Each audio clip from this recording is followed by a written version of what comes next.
All right, so our new roots are frail, fract, and frag. And as we read these through, think about what the definitions have in common.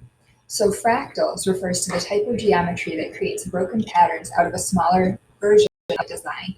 You can take a look at this picture down here at the bottom. I've got some fractals there. Fraction, a part of a whole, a broken piece of something that is no longer whole. Fracture, to break.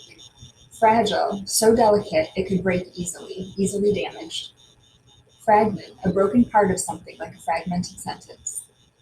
Fragmented describes something that is broken into pieces. Frail, being easily broken or destroyed. Infraction, a broken rule. Refract, to bend light back so it looks like it's broken. Suffrage, to vote, to break into an issue.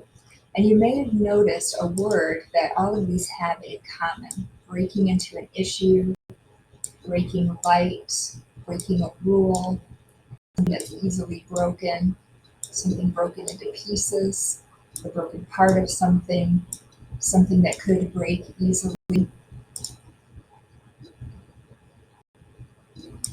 To break, a broken piece of something, broken patterns. So we can see then that frail, fract, frag means to break. So in just a minute, you're going to practice these words and the definitions, but you're also going to see those words again in complex sentences. We're going to practice with those just a little bit more. But let's talk about when you need a comma and when you don't need a comma in complex sentences. Complex sentences have a dependent clause and an independent clause, and you need a comma depending on where those clauses are. Sometimes you have a dependent clause first, and sometimes you can have it second. And I know these are my dependent clauses because they start with a dependent marker word. So this first one says, if the people in the small country had suffrage, they would remove the evil leader from power. And because if is my dependent marker word, I know that this first clause is a dependent clause, and so I know I need to add a comma before the independent clause starts.